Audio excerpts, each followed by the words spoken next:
The second Guilty Gear beta has now ended. I don't know about all of you, but I had a great time. The game is fantastic, the netcode is perfect, and the lobby system is impressively bad. Like all good betas, we saw it all. Pot wave dashing, infinites, and Faust disappearing from the stage were pretty commonplace. It's what betas are for, and we know these glitches will end up fixed before the full release. It's hard to tell outside of these glitches what's actually going to stay, if anything. I mean, between this and the first beta, the game is wildly different in all the right ways. But there is only a month and change until the full release, so we're probably playing something close to the end product. One mechanic that really stood out to me as key and feels as if it's going to remain untouched is Instant Faultless Defense, or IFD. Guilty Gear has 4 methods of blocking. Your normal blocks, which is just what you see in every fighter. Instant block, this is where you block just before the move hits you. This leaves the opponent closer to you so you can make moves with a lot of pushback punishable. Then you have Faultless Defense, done by holding any 2 buttons bar D and back. This pushes the opponent further away, which can make a move whiff, allowing for a punish, or at very least the opponent's mix-up potential less threatening. And lastly, we have Instant Faultless Defense, or IFD. It is what it says on the tin, you Faultless Defense just as a move is about to hit you. The pushback on it is massive. It looks almost like a push block from a versus game and can make a lot of strings whiff. This is obviously very strong. The impact of defensive options in Guilty Gear are historically accumulative and marginal.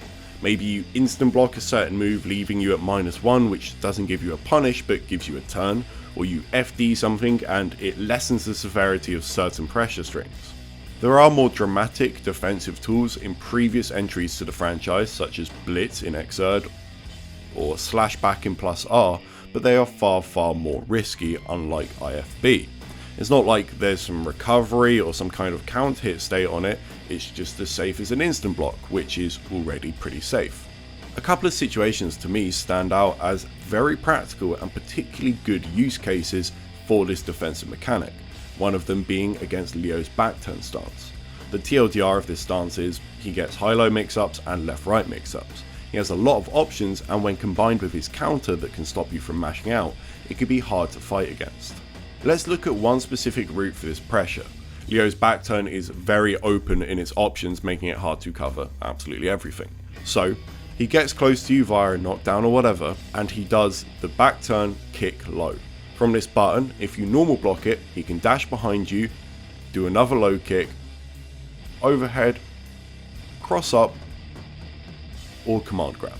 If you IFB this button, you prevent another delayed low kick or the dash through, and you limit him to a reactable overhead, a reactable cross up, and a reactable command grab. This is incredibly important because the whole reason back turn is so good is because of how many options there are, even if most of them are reactable.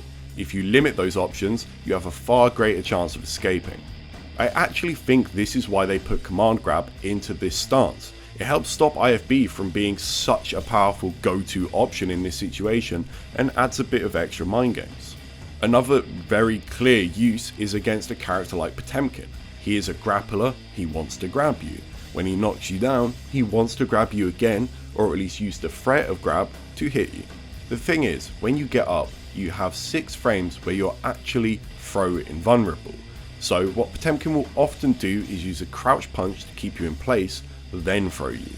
But if you IFB the crouch punch, unless he's point blank, he's too far away to even Kara throw you and has to take risk to move back in. To be fair, this is probably useful versus most of the cast.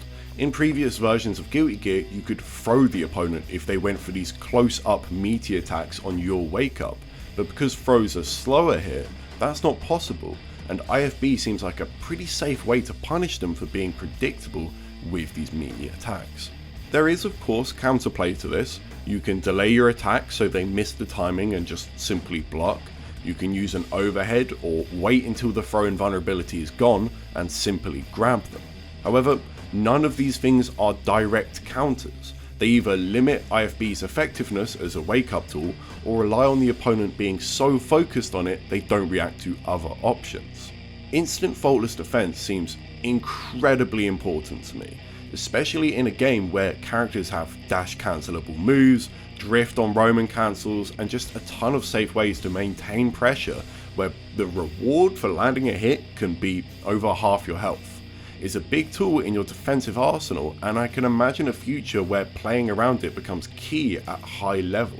There is a quirk about it right now though, which seems as if it might be unintentional. I'm not entirely sure.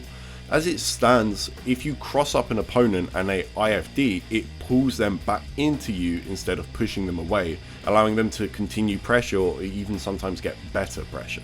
It appears to me it's because the direction they are getting pushed in is opposite to where they are facing, rather than the direction you are facing as a defensive player. It's an easy fix, but maybe unnecessary, who knows. I'm just excited to see how, in the long run, this mechanic affects the meta, because it could be huge.